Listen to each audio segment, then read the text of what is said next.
بسم اللہ الرحمن الرحیم۔ محترم ناظرین کرام، قرآن کریم ناظرہ پڑھنے کے لیے ضروری ہوتا ہے کہ سب سے پہلے قاعدہ پڑھا جائے، کیونکہ قاعدے کی مدد سے ہی قرآن کریم ناظرہ پڑھا جا سکتا ہے۔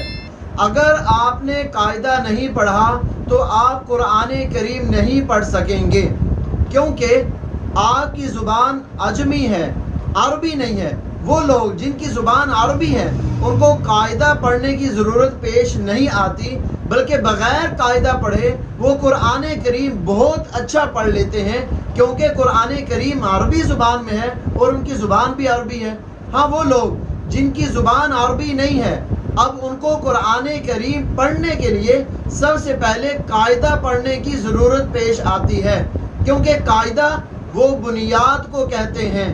جب بنیاد مضبوط ہوتی ہے تو اس کے اوپر کھڑی ہونے والی عمارت بھی مضبوط ہوتی ہے، اور اگر بنیاد مضبوط نہ ہو تو اس کے اوپر کھڑی ہوئی عمارت بھی مضبوط نہیں ہوتی۔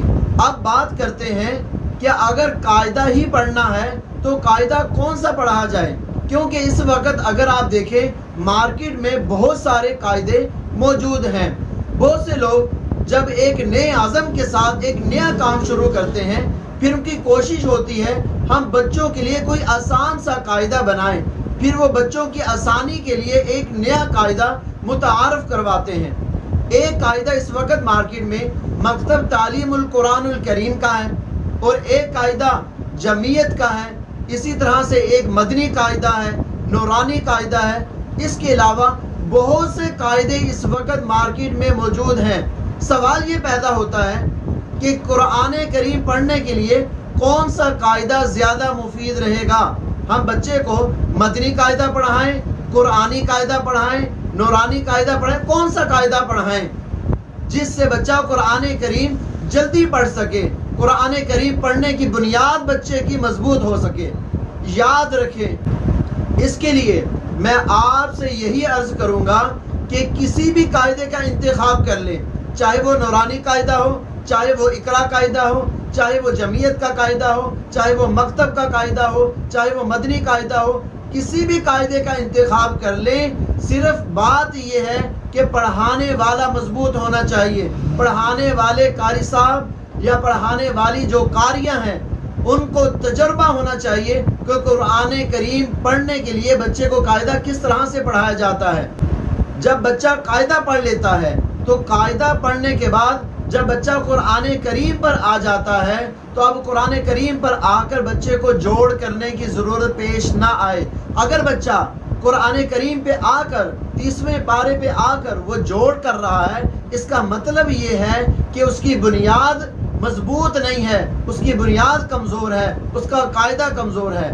قاعدے کے اندر ہم نے بیسک دیکھنا ہے کیا ہے۔ جو بھی قاعدہ آپ اٹھائیں گے اس کے اندر جو تختیاں ہوں گی وہ زبر زیر پیش کی تختی ہوگی، دو زبر دو زیر دو پیش کی تختی ہوگی، کھڑا زبر کھڑی زیر الٹا پیش کی تختی ہوگی، علی مدہ واو مدہ یا مدہ کی تختی ہوگی، اور واو لین اور یا لین کی تختی ہوگی، جزم کی تختی ہوگی، تشدید کی تختی ہوگی، تشدید مع تشدید کی تختی ہوگی، مد کی تختی ہوگی۔ یہ تقریباً 17-18 چیزیں بنتی ہیں۔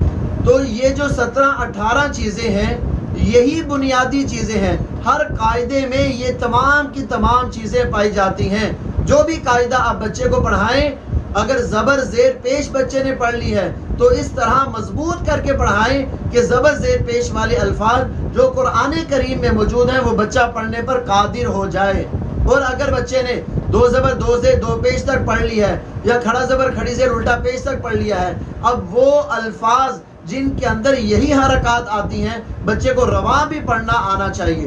رواں پڑھنے کا طریقہ یہ ہے کہ جب آپ بچے کو مشق پڑھائیں، مثال کے طور پہ نورانی قاعدے کی میں مثال دیتا ہوں، بچے کو آپ نے پڑھا دیا حمزہ زبر آ، با زبر با، دال دو زبر دن، آبادن، اسی طرح سے احدن، اخذا، آذینا، آمارا۔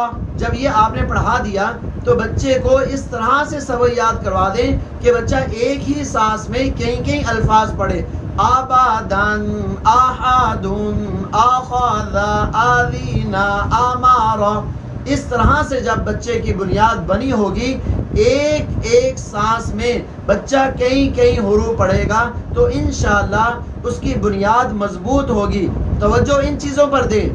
ہاں، قاعدہ کوئی بھی پڑھا لے، قاعدہ بدلنے سے فرق نہیں پڑتا، بلکہ اپنے اندر مہارت پیدا کریں۔ بچوں کو پڑھانے کے لیے وائٹ بورڈ کا استعمال کریں۔ بچوں کو پڑھانے کے لیے مکمل توجہ کی ضرورت ہوتی ہے۔ جب آپ بچوں پر مکمل فوکس کریں گے، انشاءاللہ آپ کے بچے قاعدہ پڑھنے کے بعد جب قرآن کریم پر آئیں گے تو پھر وہ قرآن کریم پر آ کر جوڑ نہیں کریں گے، بلکہ رواں پڑھنے پر قادر ہو جائیں گے۔ اور اگر آپ اس ترتیب سے چل رہے ہیں تو بہت اچھا، اگر نہیں تو پھر آپ اس ترتیب پر آنے کی کوشش کریں۔ اگر آپ کو بچوں کے قاعدے کے حوالے سے، قرآن کریم کے حوالے سے کوئی مشورہ لینا ہو، کوئی بات پوچھنی ہو تو آپ فون پر بھی پوچھ سکتے ہیں۔ یہاں سکرین پر آپ کو نمبر شو ہوگا، آپ اس نمبر پر میسیج کر کے واٹس ایپ کے ذریعے کوئی مشورہ لینا چاہ رہے ہیں حفظ کے حوالے سے، ناظرہ کے حوالے سے، قاعدے کے حوالے سے، تو آپ لے سکتے ہیں۔ انشاءاللہ یہ مشورہ آپ کو فی سبیل اللہ دیا جائے گا، اس کے کوئی پیسے آپ سے وصول نہیں کیے جائیں گے، کیونکہ ہم چاہتے ہیں کہ یہ ایک صدقہ جاریہ ہے، زیادہ سے زیادہ لوگ اس سے مستفیض ہو سکیں، استفادہ حاصل کر سکیں۔ جتنے زیادہ لوگ اس سے فائدہ حاصل کریں گے، ہمیں ہی فائدہ ہے، ہماری آخرت بنے گی۔ اللہ تعالیٰ سے دعا ہے کہ اللہ تعالیٰ ہمیں قرآن کریم سمجھنے کی توفیق عطا فرمائے، آمین۔